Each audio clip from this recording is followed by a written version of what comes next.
You're listening to a Weeby Geeks Network podcast.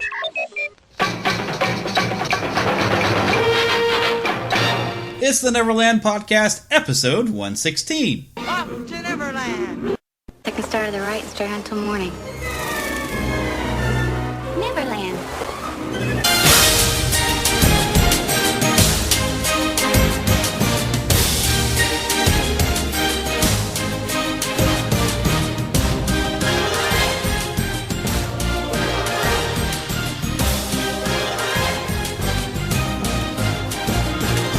Good morning, Neverland!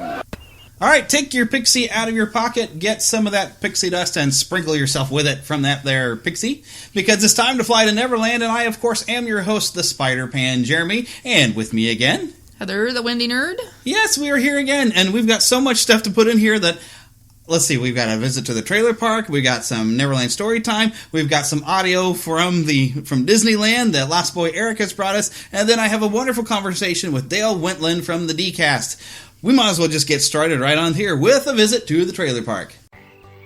Mama, another gator got in the house. Another gator? Give me that shovel! Come here! Get him, Mama! Get that gator! The Neverland Trailer Park.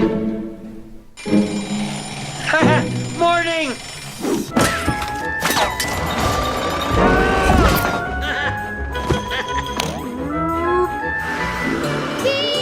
Hi, kids! You're the sweetest boy in Fairville. Morning, PeeWee! Morning, PeeWee! Haven't you ever wonder what life is like outside Fairville? Nope. You know I don't want to go anywhere or try anything new. Bye! French toast is up! Cool. What can I get you? Milkshake, please. Flavor? Let's say chocolate. 3, 2, 1, chocolate. Wow. Thanks. You ever been in a fight? No. Broken a rule? No. You ever had two women fight over you? Have I? No. I think I know why you and I met. You're gonna leave Fairville. You're gonna take a holiday. You got a choice to make. Stick around here, or live a little. Bingo!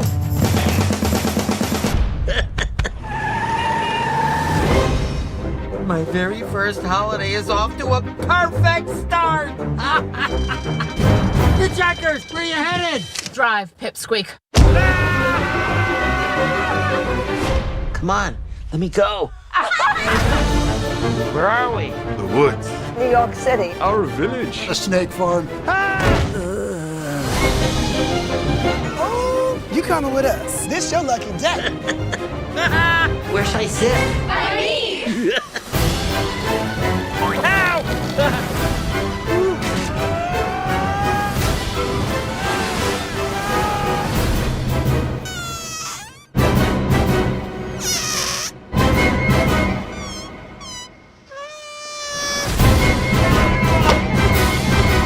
Like to say a few words, PeeWee?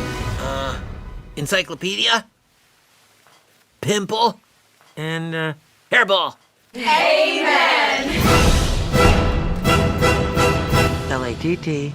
LATTIHTBD.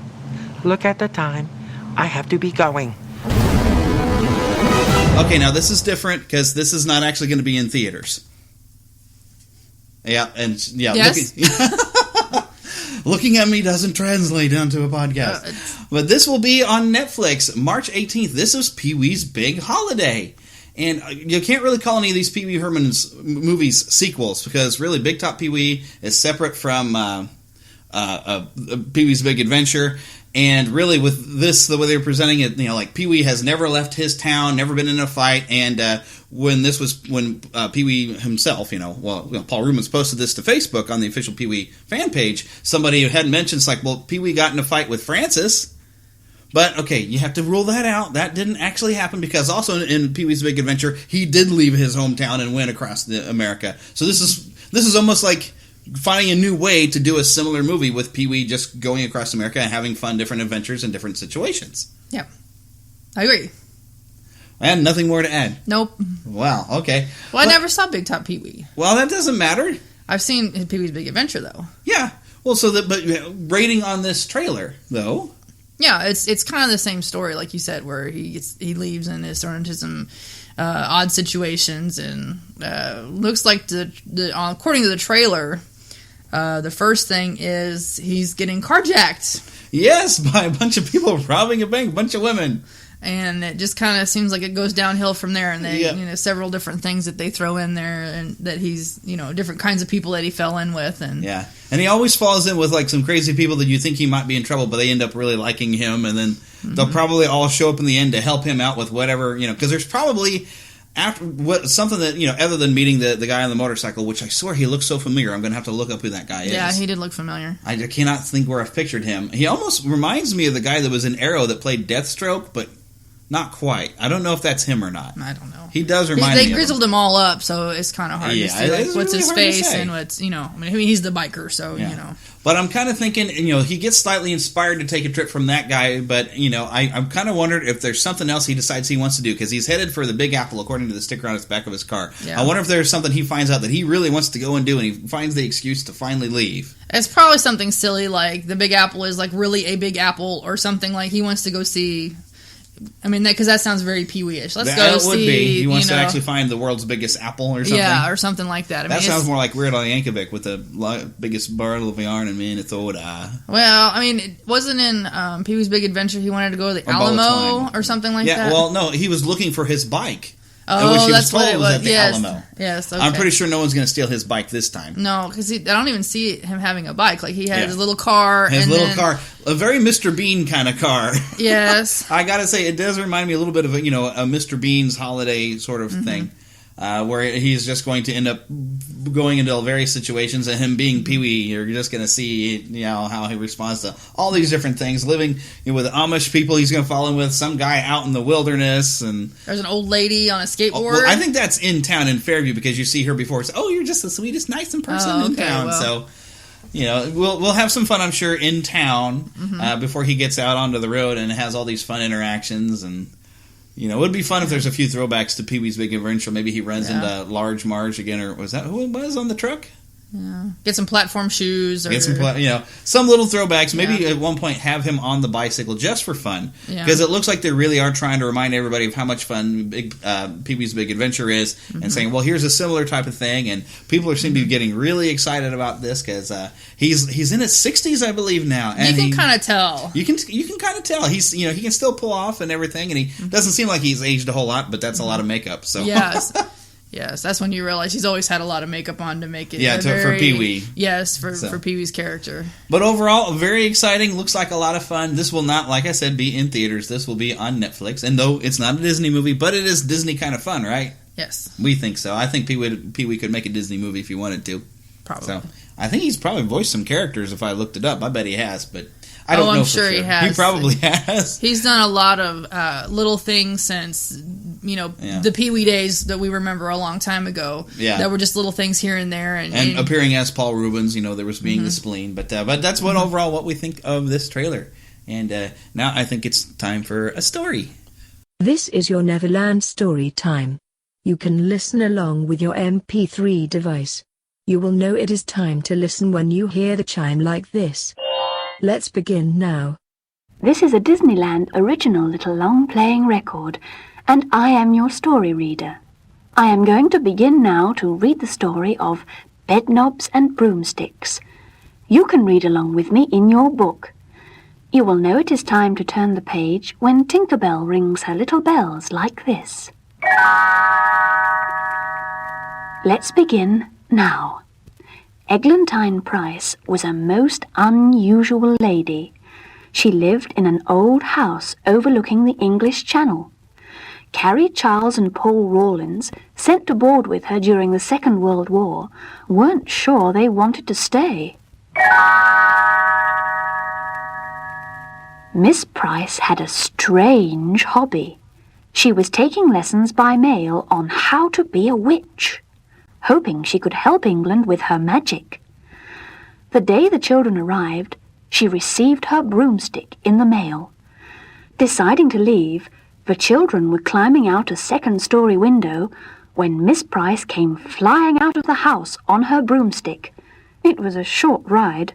She landed with a crash.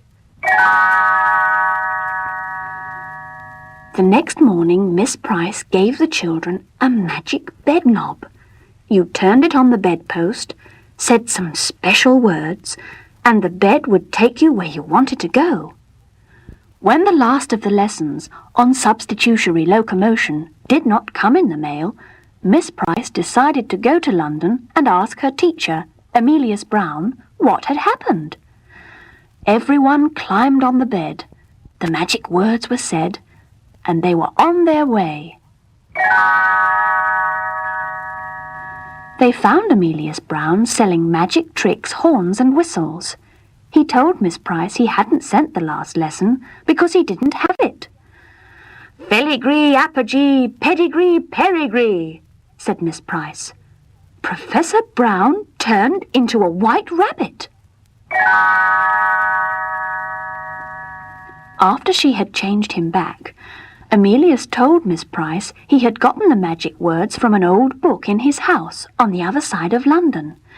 He was surprised to find the spells worked and decided Miss Price must have some special powers.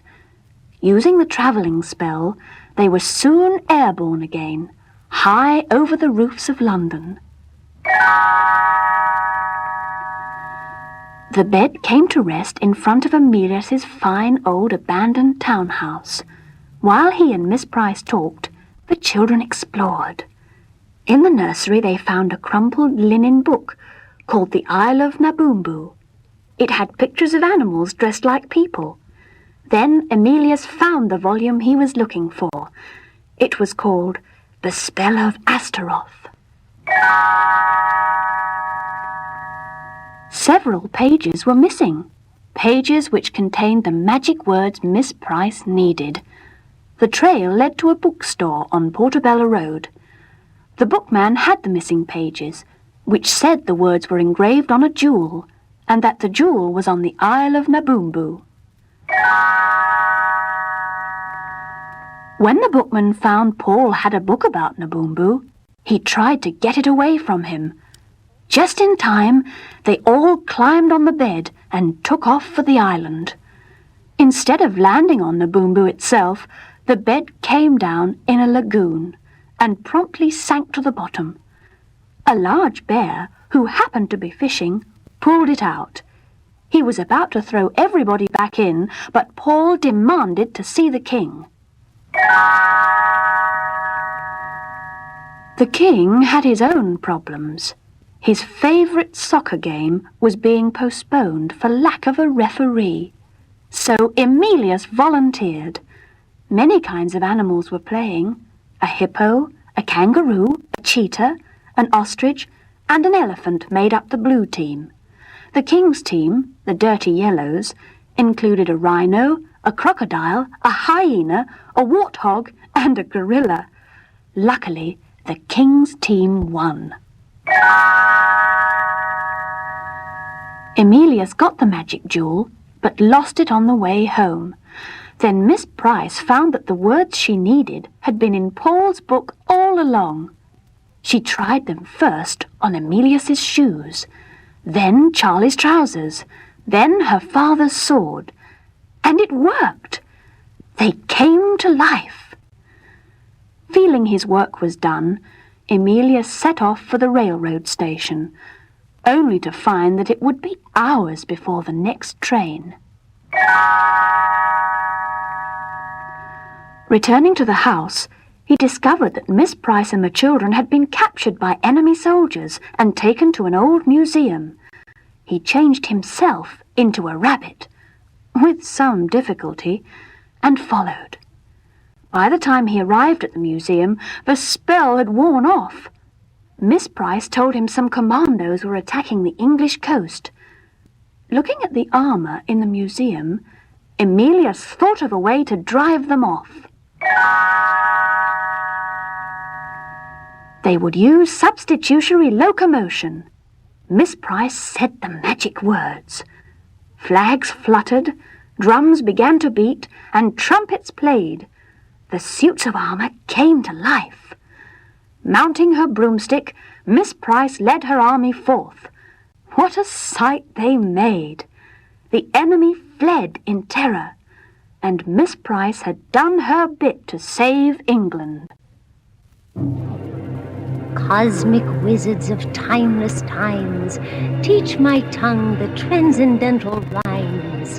Help my mind to find the skill, give my heart the fervent will to summon substitutiary locomotion, mystic power that's far beyond the wildest notion. It's so weird, so feared, yet wonderful to see.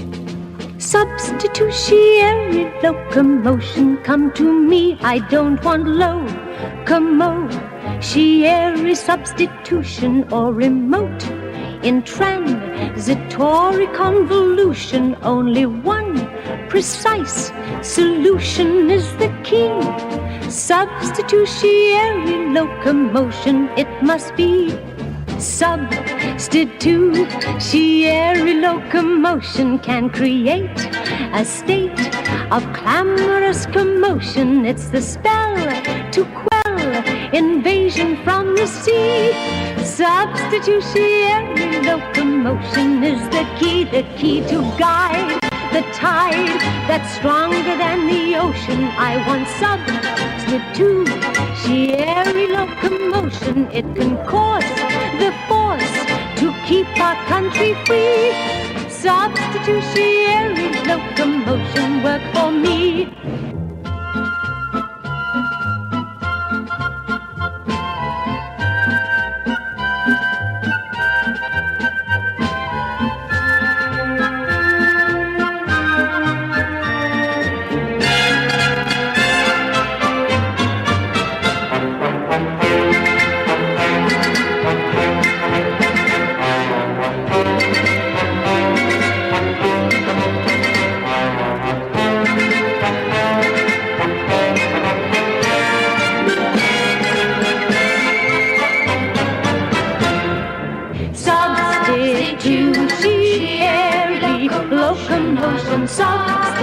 Substitutiary locomotion, substitutiary is the key for substitutiary locomotion.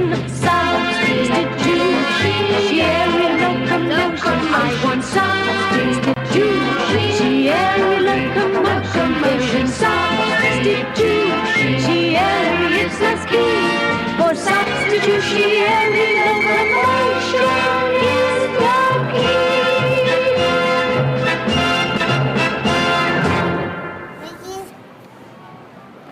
Papa's come inside is funny.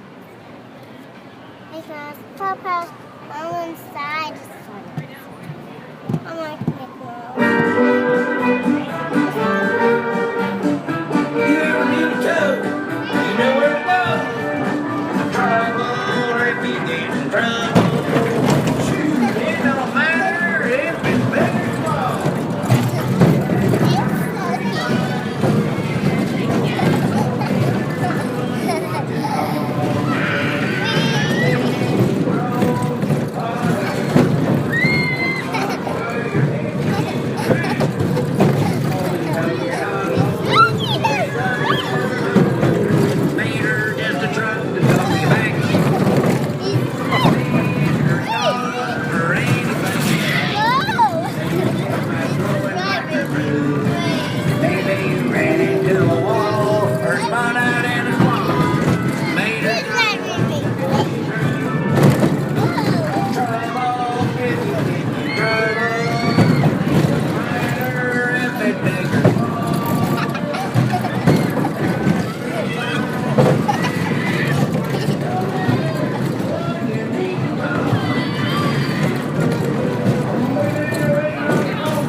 Okay, Now, we're going to have a special guest here, Mr. Dale Wentland from the D-Cast.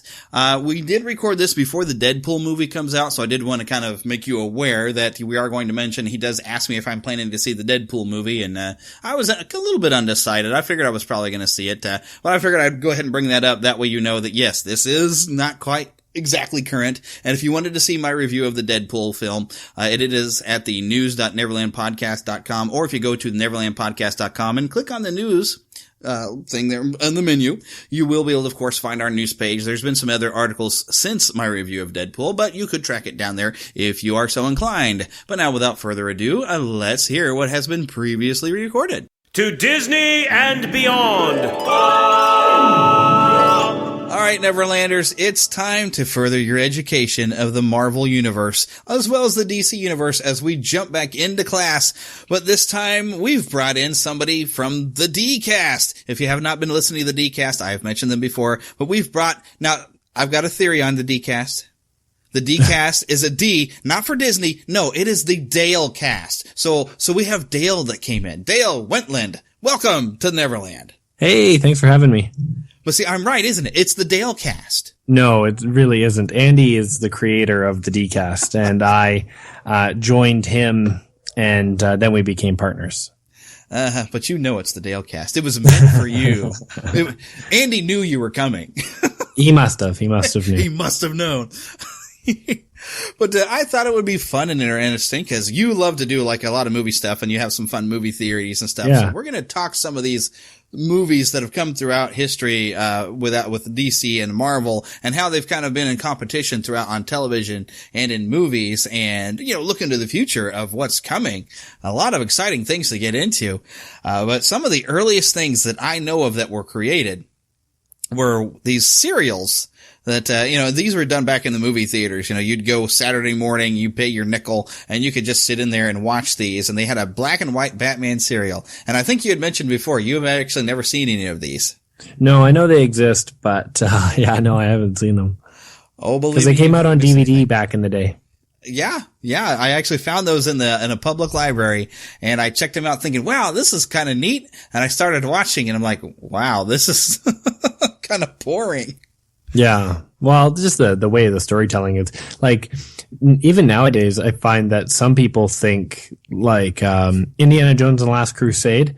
A lot of people that I try to show that to haven't seen that, or they've seen the other Indiana Jones movies. They think that is a slow episode, even though it's my favorite. Oh yeah, and I love that one. So I think it's just a different style of filmmaking. Yeah, and I think because they were trying to stretch a story out over several, episodes. But it's a very different style of Batman from back then. The Batmobile was pretty much like just a sedan, They were driving around a normal car. So like a black car, but all the cars were black, so. Yeah. Or they were sometimes white. Yeah. But that's it. And then you had a really terrible costume, and the bat ears were kind of crooked and weird, looked like weird stuffed pillows somebody stuck on somebody's head. But it was a start, and it was really, I think, breaking the ground to bring comic book characters into the cinema and also eventually on television.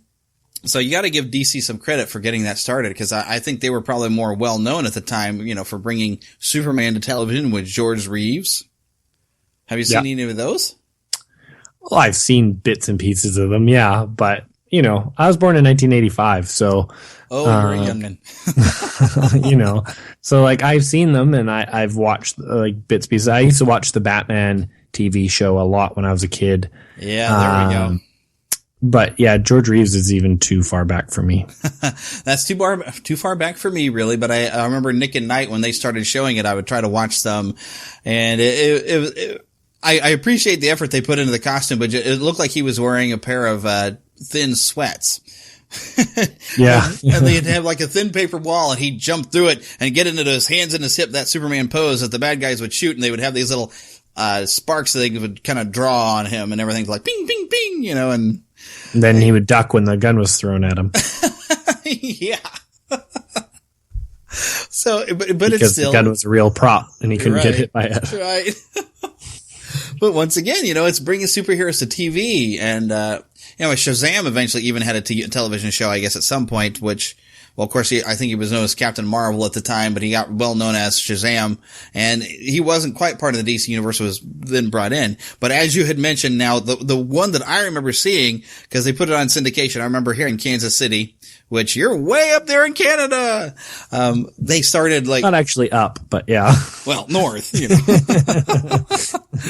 But they started showing. Let's see, He-Man was at 4:30 in the afternoon, and then at 5:00, Batman would come on.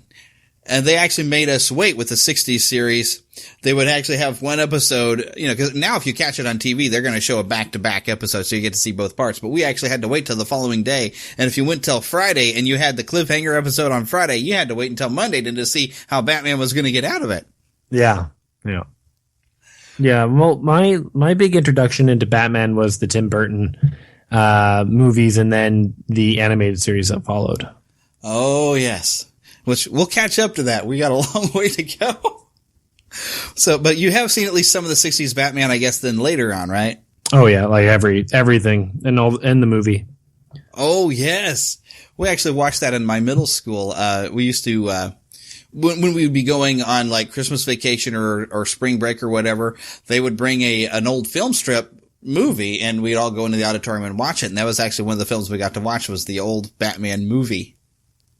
Which, oh, wow. Yeah, this was around in 89, so you had like the Tim Burton was popular, the Tim Burton one, and then they bring in this one because they thought, well, we can show them this, and it was kid-friendly enough. Although we got middle schoolers, and anytime he started kissing on Lee Merriweather, I believe was Catwoman in that one? Yes, yeah, she's so beautiful in the movie. Oh, yeah.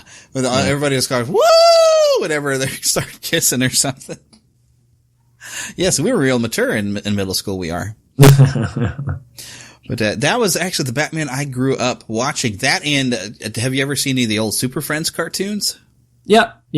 Oh, good. I was about to say, you're going to make me feel old if you've never even seen those. Well, I've seen them, but the Cartoon Network or Teletoon, actually, from us up here, they would play them with the Spider-Man cartoon as well. Which that Spider-Man cartoon is a disaster. Which one? The original Spider-Man cartoon, the Spider-Man. Oh, the 60s whatever one. A Spider can. Because the amount of backgrounds that they reused for any one shot was just it must have taken them days and days to make the backgrounds, and then they just must have taken 10 minutes to make an episode because they just threw those backgrounds repeated. When he was swinging, there was 3 motions. There's only 3 animations of him swinging, and then it's just a different background that's repeated. Yeah, I couldn't help but love it though because I'm a huge Spider-Man junkie, so it was still fun to watch as bad as it was. Oh yeah, I still watched it. Yep. Also at the time, Marvel had those. I think they had an entire hour program or something because I found the theme songs for the Marvel superheroes have arrived, and it had a Captain America, a Thor, a Submariner, and a Hulk short cartoon. And golly, I don't remember how long, it must have been in the 90s I started finding on video at the library. They had some of these cartoons, and this is where it was they would draw or take a frame from a comic book, and then one part would move, the arm might lift. Yeah. But otherwise, it's freeze frames, and then to have dialogue in the mouth might be moving to the dialogue. Yeah, it's come a long way. I still think comic books on television are not very good, though. Really? Yeah, I don't think they've ever done it properly. Wow. Okay, we're going to get to that, because I want to hear your thoughts on that, but we got to work our way up. Sure. So the Super Friends, between the 60s Batman that I was watching, the live action, and the Super Friends version of Batman, I will say when it got to the 1989 and I saw the first commercials on television for the Tim Burton Batman, I was completely thrown. This was Batman as I had never seen him, and I didn't even recognize it, and I was like, what is that? Had you never read The Dark Knight Returns? No, I was more of a Marvel type of guy. Oh. And when I was a kid, a lot of my comic reading was I had to borrow it from somebody. For sure. Yep. Or find it in a forest. Or find it in a forest. I mean, now you got it easy. You can go to the library if you want to go and get a collection of things. You can read up and catch up on things. But I think I mainly, because I did love Batman after the 89 movie, but I had started a lot with Marvel, because this is also going to be probably a bit before your time, but on Saturday morning cartoons that we had a Spider-Man and His Amazing Friends, which I just absolutely loved it. And I still love to watch it. It's really bad, but I still love watching it. Oh, it's good. It was good. Yeah, it was a pretty good show. And then about a season or so into that, and before that, there had been a Spider-Man cartoon, which I didn't know about until it was on Netflix for a little while. But they had an Incredible Hulk cartoon, which this was different from me. Yeah, it was terrible. Well, see, the weird thing is... Dr. Bruce Banner, pelted by gamma rays, now he turned into the Hulk, isn't he glamour rays? That doesn't even make sense. That's from the 60s one, though. This is in the 80s. Oh, the 80s. Yes, the 80s had an Incredible Hulk cartoon, which was weird for me, because I remember when I was a little kid, and this is probably still before your time, but I loved the Dukes of Hazzard as a kid. Loved Dukes of Hazzard. Yeah, it was great. I loved it. I didn't understand it. Cars and jumping. Woo! Yeah. But in order to watch Dukes of Hazzard, The Incredible Hulk came on first on CBS. Yeah. And my family would want to watch The Incredible Hulk, but it scared the bejeebers out of me. And was it the cartoon or the live action? This is a live action Lou Ferrigno Incredible Hulk. Lou Ferrigno. Yeah. Yeah, again, they're starting to get better around that time, but still, there's just like a total misunderstanding of the characters and what they're supposed to be in the metaphor. Yeah, like I just think all I had to suffer. Like I suffered through Smallville as a teenager, and I love Superman is my guy and was my guy for a really long time, but that's like. And anyone who talks about Arrow, and I've watched Arrow, it's Smallville. Like all the CW stuff is Smallville. It's the same format. They do the Monster of the Week episodes, and they do, and it's like the you have hey, there's that popular movie style now out, or that there's a really popular show. We'll do an episode like that show, and it's just so formulaic, its continuity is such a mess. Like the thing about comic books that are good in their own contained continuity storylines, and yes, they have to reboot them all the time, is the arc in itself and the build up towards something and the intrigue. There's always intrigue in comic books. There's always a mystery, and it just doesn't translate into television, or they haven't done it properly, or they do things like X-Men. X-Men, when the first X-Men movie came out, everyone was like, oh, this is the best we ever seen. And it was the best we ever seen, but it's not a very good movie. Yeah. And the thing is, X-Men doesn't work as a movie. X-Men works as a television show. It's an ensemble. It's just there's so many characters, but you have to have those characters to make it the X-Men. Otherwise, you make a series of Wolverine movies with occasional other mutants. Exactly. And that's the thing. I think Man of Steel in a lot of ways got Superman almost the way he's supposed to be. But then the Lex Luthor that they have, not the actor, but I can just tell, the way they're portraying him, and they might show me wrong, but the best Lex Luthor is supposed to be the Lex Luthor you agree with to the very end. You're like, oh, he has a really good point. We are destroying the Earth. That would be his angle now. We're destroying the Earth. Humans are destroying the Earth. We're waiting for something to come save us. And Superman is a symbolism of that, wanting us to, someone else to come save us. We need to save the Earth. We need to do this. And you're like, oh, I agree with Lex Luthor. I agree with Lex Luthor. And then you're like, what's he going to do? And then it's always so what I plan is we kill 2/3 of the world's humans. And you're like, that's not a good idea. That is, that's your Lex Luthor. But they always, in the movies, with Christopher Reeves, he was a realist. It was real estate scams. Yeah.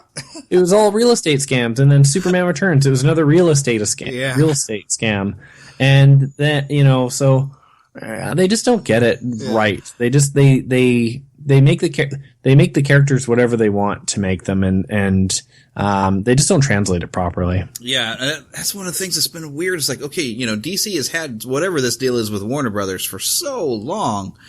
And they made, I still love the old Christopher Reeve Superman movies. I mean, even though, they did have a weird Lex Luthor, but Gene Hackman was incredibly entertaining as their version of a Lex Luthor, even if it was really off. I think they were afraid back then to really step up. I don't know if they thought audience would really have taken to the Lex Luthor that had this obsession with destroying Superman and at least they did have the line of, he's like this god that doesn't share his power with the rest of us and stuff like that. That there's like a jealousy that Lex Luthor kind of has. Yeah, no, and they've started to introduce that into him. Yeah. But it's not even like a jealousy, it's a fear. It's like, Superman will make humans not become better. And that's what Lex Luthor is afraid about. That's what he's afraid of. He's afraid of the superheroes making humans feel less when humans should, if they fight for themselves or if they do it themselves, will become better. He has a noble cause. He just is a psycho. Yeah. You know what I mean? Like psycho is a word used from little minds that don't understand. He's not like the Joker. The Joker has chaotic cause. He's not doing he doesn't believe himself to truly be the good guy. But Lex Luthor does, and there should be an aspect of us that agrees with him and sympathizes with that plight and put ourselves in that shoes. If there was Superman showed up all of a sudden in our world, people would be so resistant to it, but it would represent a lot of different things, and that it's supposed to be a metaphor, and they just don't play it as a metaphor enough. Like they play it as like a real story, they play it like it's about a superhero fighting bad guys. Yeah, and it isn't. The only things that ever come close to representing the comics are the animated cartoons. The DC animated movies are fantastic. Batman the Animated Series, Batman Beyond, the Justice League Unlimited, Young Justice. Marvel has not been very good. Like X-Men was okay. It was good in the day, but if you watch it again, it's not. It's the animation. The animated series from the 90s? Yeah. X-Men, it's a good one. It's a good cartoon. It's very good. I loved it. I know. Loving it and it being good or holding up to time are two different things, right? I loved it as well, and I've watched it again recently and loved it. But, it wasn't, the animation's not that great often. Yeah. Yeah. Until golly, what was it about? I think it was around about the third season that they wanted to show one in prime time, and it was Wolverine and Jubilee, and I think Gambit going down into the sewers where they had Lady Deathstrike. Yeah. Suddenly we had a really good animation for like a couple episodes. I remember that. And then it just kind of went back to its normal. But even then, their far away shots, people have weird gray, fully gray square legs and stuff like that. But I just don't know what it is about why it has to be a cartoon for the story to be similar to a comic book. I think it comes back to having the courage to completely tell the story, and I think that's where the game has really changed, because when you look at the past Marvel attempts at television, you watch the old Incredible Hulk television series, you watch it now, and he's really not that incredible. He's not bulletproof, for one, and, he does some pretty good feats of strength, but nowhere near the level of what Hulk is supposed to be capable of. And then if you see there was a live-action Spider-Man series that it took him forever to climb a wall. He might swing. Oh, yeah, that thing, yeah. Oh, and then you see the old Captain America they tried to do, where he's got a big motorcycle helmet and tights, and it was so bad. That 90s Spider-Man cartoon was really good. Yes, I love that one. And quality wise, that was more consistent and better than X-Men. Just for the level of quality. Yeah, especially once again, the pilot episode, if you look at that, the animation is so smooth and so tight. And then you get when they got to the regular series, the animation kind of fell off a little bit, but it was still good. Yeah.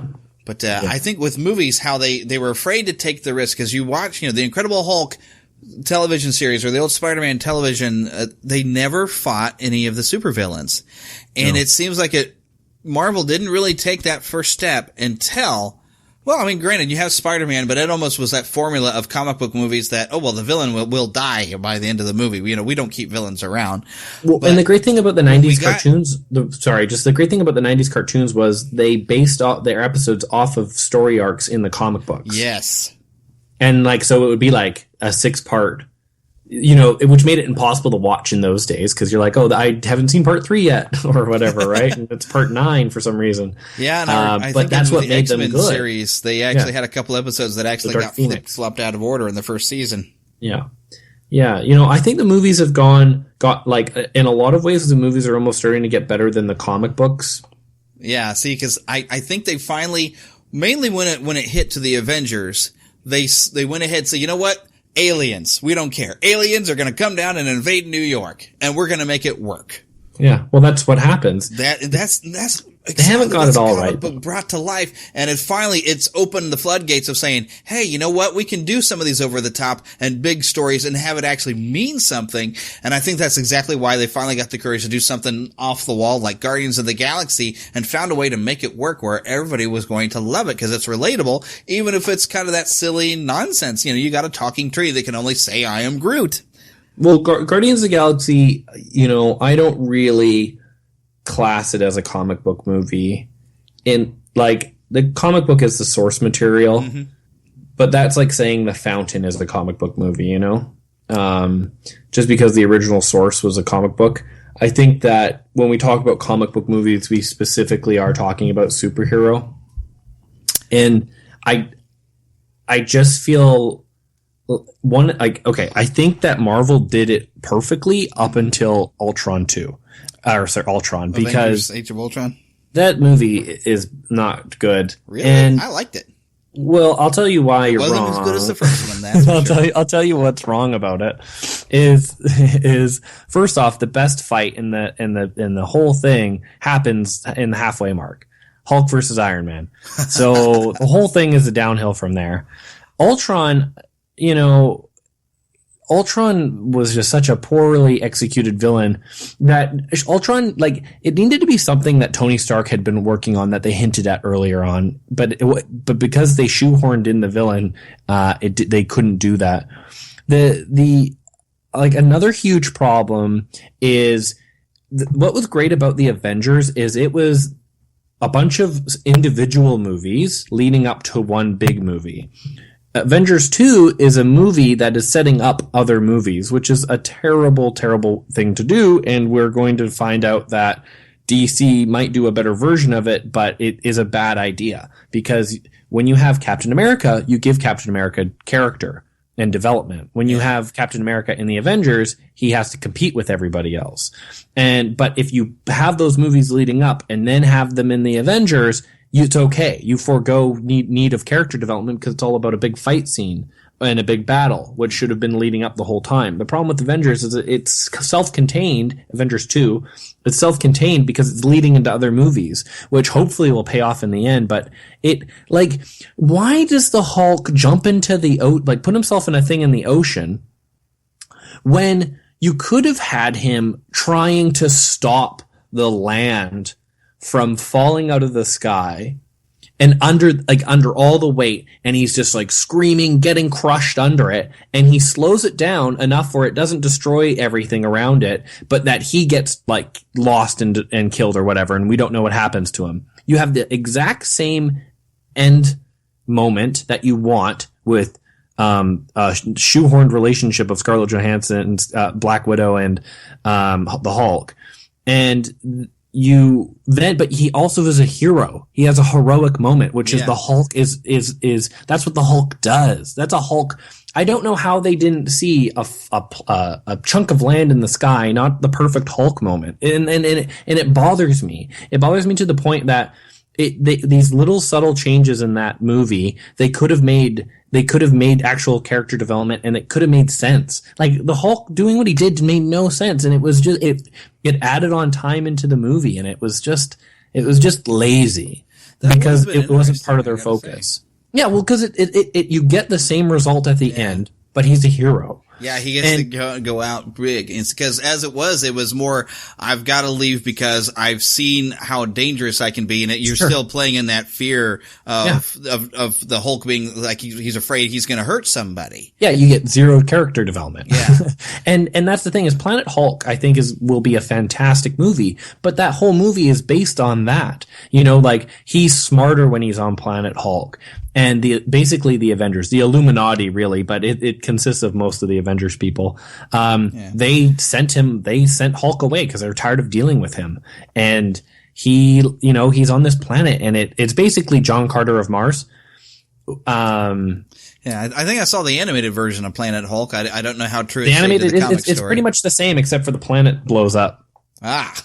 And then it's Hulk just jumping towards like this back to Earth as the planet blows up. Oh my gosh. Because comic books are better that way. Yeah. They're like, just blow it up. We'll retcon it later. That is something I would like to see them work on because, I got used to when I started actually looking at the Hulk popping up in various different comics, he had kind of merged more. He'd had his Gray Hulk period where he was more intelligent, and then he'd become a Green Hulk where he really didn't ever change back to Bruce. But he was an intelligent Hulk, and he could hold a full conversation, and he still had Bruce Banner's brains, kind of. Yes, and that's what you need because, like, you can't have a story about Bruce Banner because Bruce Banner is supposed to be the most boring guy in the world. Right. Like that's the shtick. Like that's why the first Hulk movie didn't work because it did focus on Bruce Banner and it was like, hey, this is boring because he's boring. That's the point. Right? Like, and the thing with Hulk is that he's never like he's infinitely strong. Right. The more you hurt him and the more upset he gets, the stronger he is. And I felt like one, they showed Hulk being weak against Iron Man in that movie. In Age of Ultron 2 by losing, and then they don't show him being strong again. Like, they just show him being weak again. I don't know why they're nerfing his strength. Like, he's supposed to be infinitely strong, but, like, not always available because unpredictable. Yeah, well, I think part of their angle there with the Hulkbuster armor is if Bruce is supposed to have helped design this, perhaps Bruce knew a way that he could actually be subdued as the Hulk.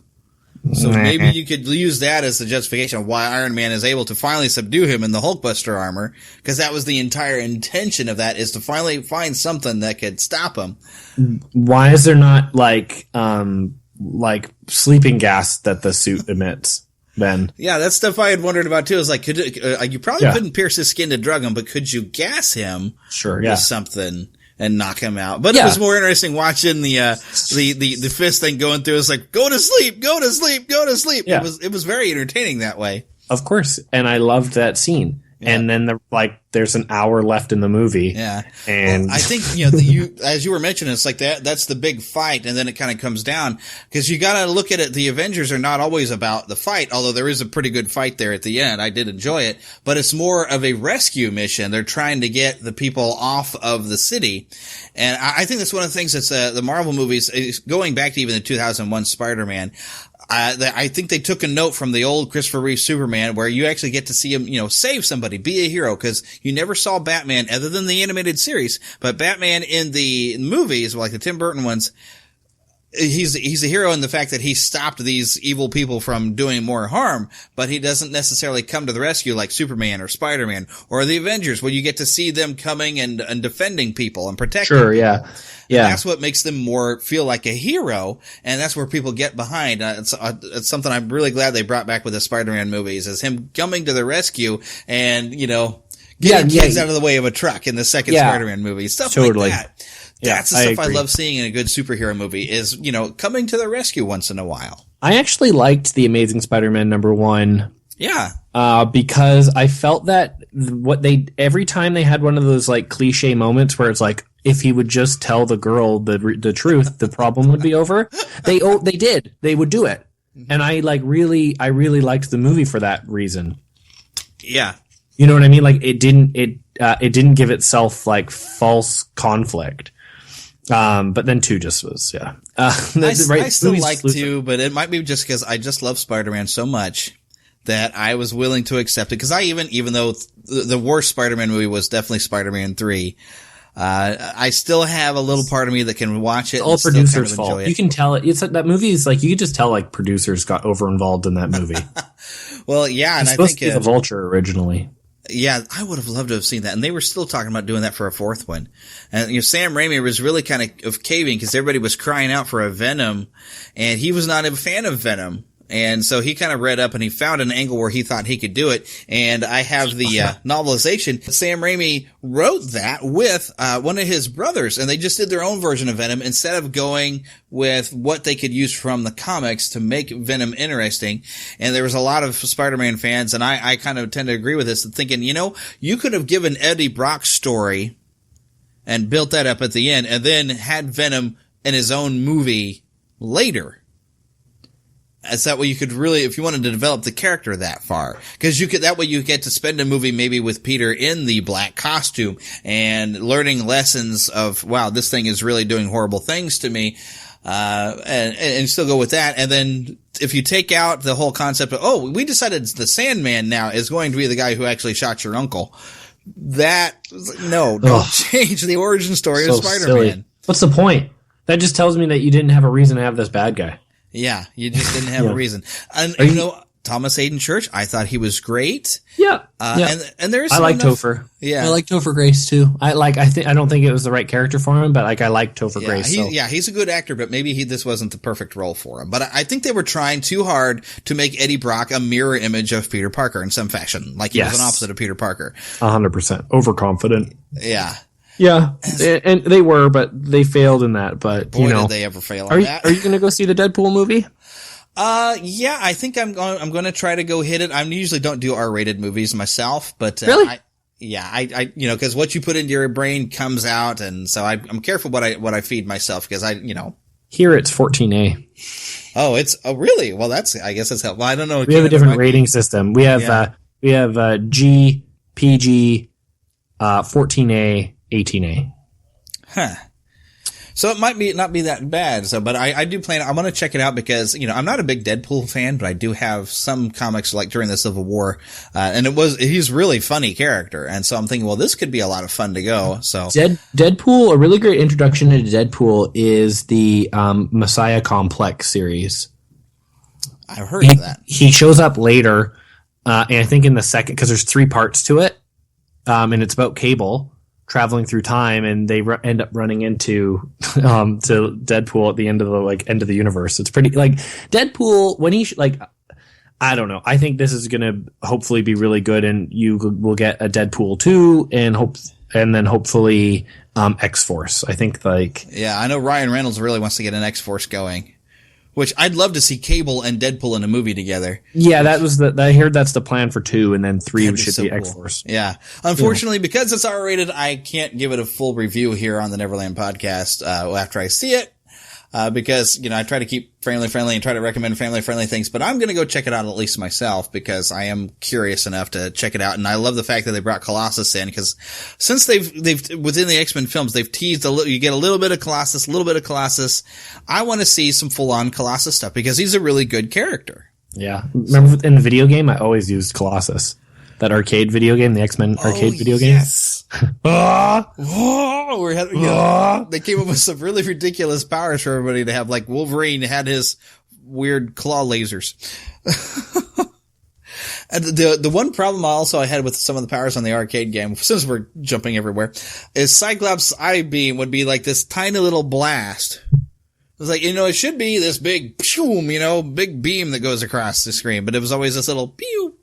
Well, he can control it, right? Yeah, and that's all the visor does. It's like a filter. Yeah, but if it's supposed to be like your special move, and it's going to actually cost you a something in the game, yes, it needs right. to be this big kaboom. It should be like a screen clearing one. Yes, just let him just unleash. Because Cyclops is always one of pretty much my favorite X-Men. Because I've always been drawn to the characters that they take a responsibility for what they're doing. Yes, I love. You liked Leonardo. Oh yes, Leonardo the Turtle. Okay, I had to catch up where we're at because my brain. Because Leonardo and Cyclops are like the same character. Yeah. And so I always kind of like that. I think that Boy Scout complex maybe that I have in my head of always trying to do the right thing, be responsible, which is probably why I love Spider-Man so much. One of the reasons. I agree with you. I was a big Leonardo. I liked all the turtles, but yeah. But I always loved Leonardo. For me, I hated Cyclops because he was getting in the way of Wolverine. That doesn't surprise me. There's Wolverine's the best Canadian superhero of all time, and he's in the way. I see what it is. It's the Canada connection. Well, and he's just the coolest. Yeah, Wolverine's cool, but I can get tired of him pretty quick because really he's kind of a jerk. It's all how he's portrayed. Like I like the thing is I like Hugh Jackman and stuff, but he's never portrayed Wolverine properly. Yeah, he shouldn't be this tall, good-looking guy. Because he really, when you see him in the comics, he's short. He's got really weird hair. He looks like this 80-year-old man. He looks like dried bacon. You know. Everyone points to the height and stuff. I don't really care about that as much as more like actually how he portrays the character, and the way he portrays the character. He like makes him goofy, or like he like cracks wise all the time. Like he like does like, but like. It's the wrong kind of cracking wise. You know, a good thing to do is watch, if you like read some Wolverine comics or, you know what, not even the 90s cartoon, because that's not even quite right, but he's more like a Worf, where Worf is a very funny character in Star Trek, but he's not like cracking jokes all the time. He's funny because of his environment. Yeah. And that's how Wolverine is supposed to be. You know, there's supposed to be funny moments because he's so serious, not because he like made a joke about you being him being a can opener and you're a tin can or something. You know, like they just don't portray it correctly. Which is one of the things I thought was so fun with the Ultimate Spider-Man comics. They had for a while they had Wolverine had gotten all shot up in like a diner and everything, and then Spider-Man, I called it Spider-Boy because it was very much going back to a teenage Spider-Man, but it has Spider-Man actually trying to work with Wolverine, and the typical, you know, Spider-Man banter, and he when he gets nervous, he cracks a joke. That's how he deals with being in life-threatening situations. Yeah. So you got that, and then you've got they're always great together. Yeah. Because Wolverine, as you say, is always just very, very serious and like, yeah, kid, you're gonna just get in my way. You know, it's great stuff. Do you watch the Ultimate Spider-Man cartoon? I tried. It's really good. It like doesn't start off very good, and they kind of mess around with the Venom thing, which is fine. It's good, but I think because basically what they did with Spider-Man, and that's how I think this is how they're going to portray him in the movies. Oh, please no. Well, no, he's Deadpool for kids.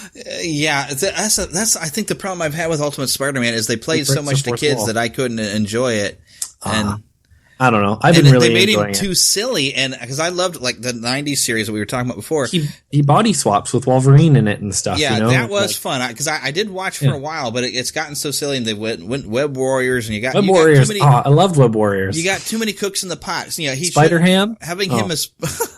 Having him as part of a team where they put him with, you know, just basically to introduce characters, but having like Iron Fist and Pyro Man, but that's what's going to happen. Like this is the thing is like the whole thing is that they're going to make him this type of Spider-Man. Yeah, and you know what I mean. Like I like him better on his own with occasional team ups. Not, I'm part of this whole team now, because it part of what makes Spider-Man interesting is it's a guy trying to have a normal life, but also having this responsibility as Spider-Man. Of course. And the 90s series had that respect of him always having, you know, his normal life. And I loved the Spectacular Spider-Man.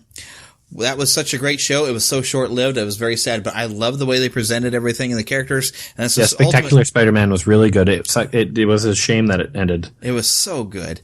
And for anyone who hasn't heard me talk to Greg Weisman, who was one of the creators of Gargoyles, he also was a producer on that show, and we did talk about that a bit. Love Gargoyles. Oh. Gargoyles was so good. But it's Gargoyles Disney property? Yes, it is. Yeah, it is. Why don't they do something with that? My whole thing is I want them to turn Toontown into 90s cartoon land. Basically. Yeah, I was just actually hearing your show for this week. I think yesterday. Yeah, when I was talking to Fresh Slice, Fresh Baked Disney. Yes, great channel, by the way. You've also mentioned 360-degree attractions or whatever it is. SoCal Attractions. Yeah, SoCal Attractions. I do love watching their videos. By the way, great videos. I'm thinking about talking to some of these video makers and see if they will let me use their sound on the show, just, you know, have the sound of the rides, because I can't quite get all of them covered, and, you know, give them a little plug. So I might partner with one of these video makers because they're doing such great stuff. Oh, great stuff. But yeah, I'm losing my track of where my train of thought was going. from like we're just you know what, we're just talking about movies, TVs, and comic books. But yeah, that's the problem I've had with Ultimate Spider-Man. I was like, yay, cool, another Spider-Man series. And at that time, I had really enjoyed Avengers: Earth's Mightiest Heroes. I love the way they handled the Avengers in that. It was great, so I was really excited about it. But then when I started watching Ultimate Spider-Man, and it seemed they were being as silly as they could be with Spider-Man, not really dealing with the fact that he's got to have a normal life that he's trying to maintain, but they made it just this team thing, and I don't know, I slowly lost interest in it. And I was actually, when Disney Infinity, when they came around with Spider-Man, that they based it around that series, I was kind of disappointed. I was like, I want more, the Spider-Man that I grew up loving. Yeah, I agree with you. Like, I think college Spider-Man is better. I do. Like, I totally agree with you. But if I'm not going to get that, then I'll take what I can get, right? Yeah. Yeah. So that's why I'm still excited to have Spider-Man as part of the Marvel universe, but I'm tired of him going back and making him a teenager every time. I know, but I feel like we have our adult superheroes, and it's okay that he is a teen, and like they don't take those college versions of him away from us. Yeah, so we always have it to go back to. And like my 4-year-old watches the Ultimate Spider-Man. That's kind of why I watch it, and I don't know. I think it plays well to him, and I think for the younger audiences, I think they've got a great show. But for the older people like us, maybe not so much. But what they've hit on is that children this age love commentary right now. Yeah, and instead of what because he's cracking, he always did this. He cracked jokes and he commented on what was happening. But now he's more commenting to the reader or the watcher. And that's why I say, like, they've turned him into, like, Spider-Man is Kid Deadpool now. Yeah. Because he breaks the fourth wall. And, like, they'll change his animation style when he has, like, a cold or whatever. And yeah. But, like, it just speaks to the YouTube generation and the way we're going. And so I have no problem with them modernizing, they've changed who Captain America is, and they've changed who Thor is. And, that's what comics are supposed to do. Comics are supposed to be a reflection of our society, and we use those metaphors to learn lessons and hopefully grow and improve from them, Yeah. And I feel like that has to be in it. And that's the one thing, is I do feel like the movies at times lose that a little bit. And they tried with Age of Ultron, but I think it'll hit more of a note with Civil War. Civil War, I'm very excited for. I think it's going to be really, really good. And Civil War was one of my favorite Marvel series comic books.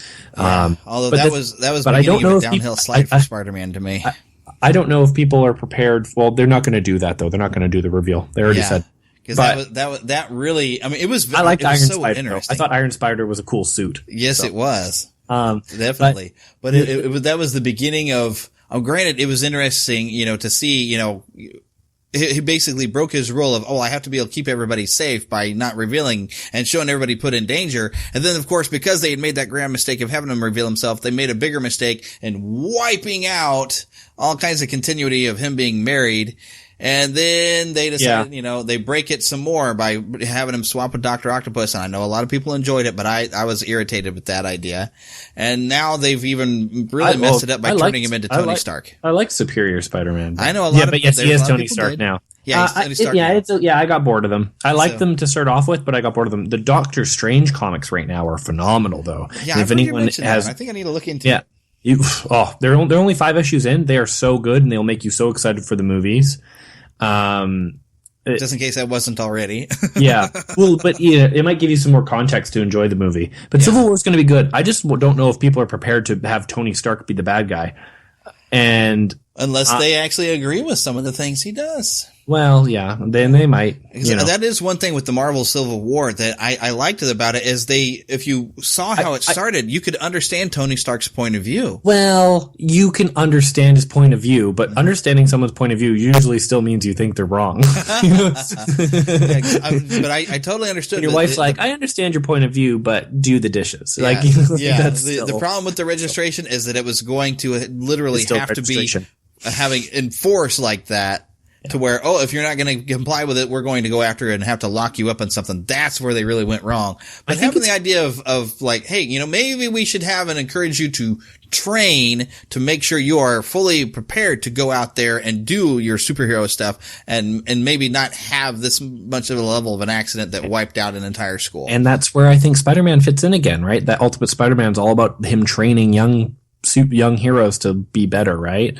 Sure. You can look at it that way. Yeah. That's kind of how I see how he might fit in, where he can be that like example for young people because we're not going to exist it's not going to like, there's going to be no registration or something. There's going to be something and there's no Iron Man movies coming out. So Tony Stark might end up like you might have your different Avenger movies.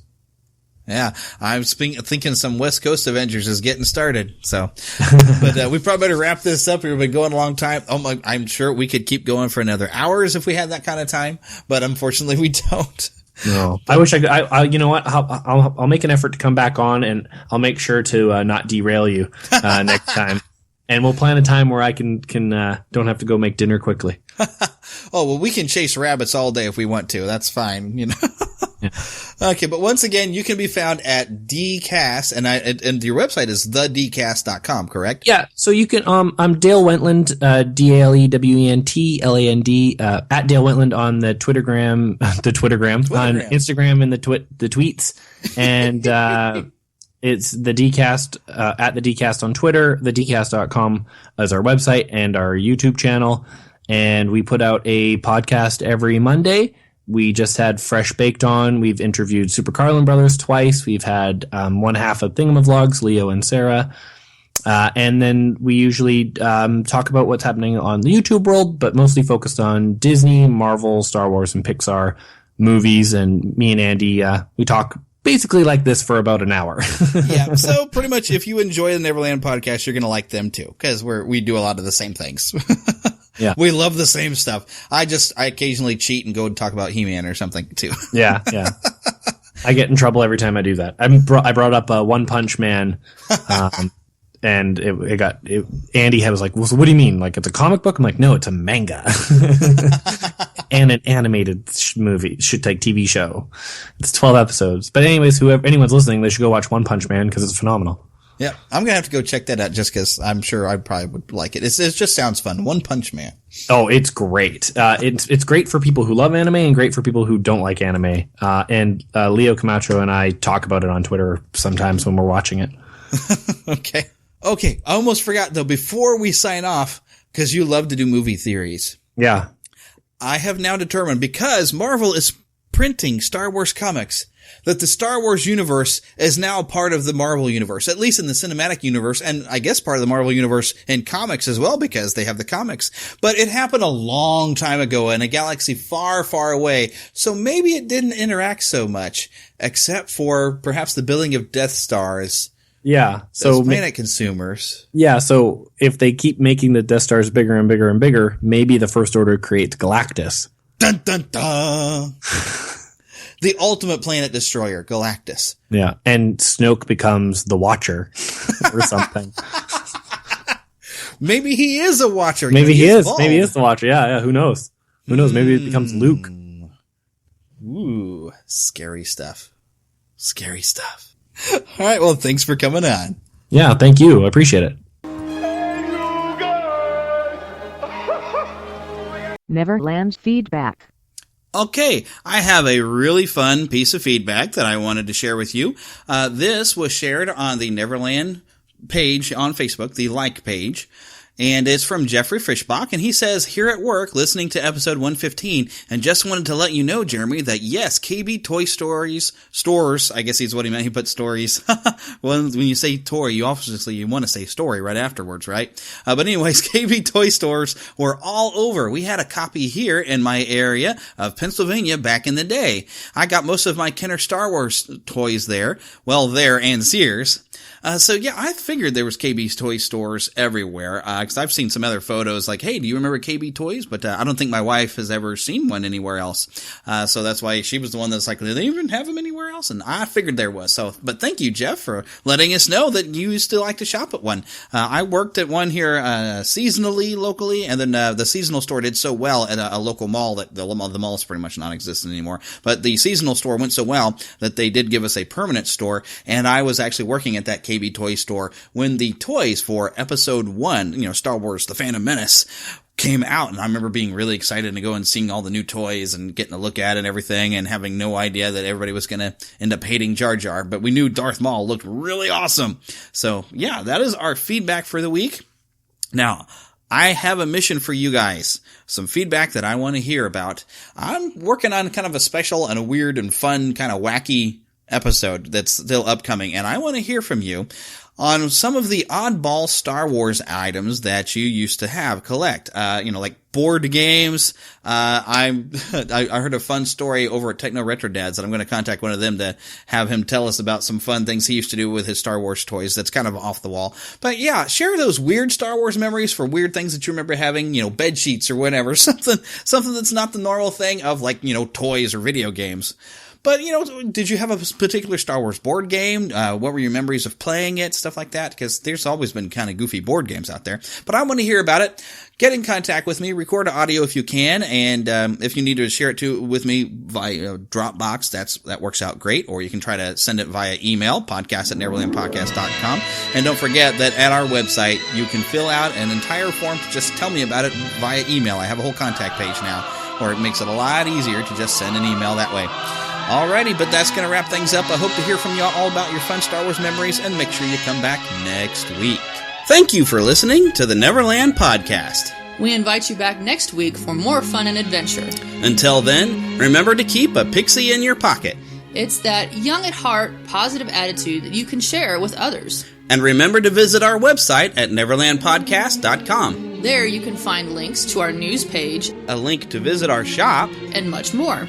And please feel free to leave us a voicemail at 816-226-6492. Or email us at podcast@neverlandpodcast.com. If you email us a Lost Boy or Pixie nickname with a reason why you chose that name, you can become an official Neverlander. Girls are too clever to get lost, so we are naturally magical pixies. And be sure to follow us on Twitter at NeverlandPcast. And like our Neverland Podcast fan page on Facebook. We also have a group on Facebook for you to join. We also appreciate your support in keeping the Neverland Podcast up and running. Visit patreon.com/Neverland Podcast to donate to keeping the pixie dust alive. Copyright content featured on the Neverland Podcast is copyright of their respective creators and used under fair use license. All original content is copyright of Glue Man Productions. God bless.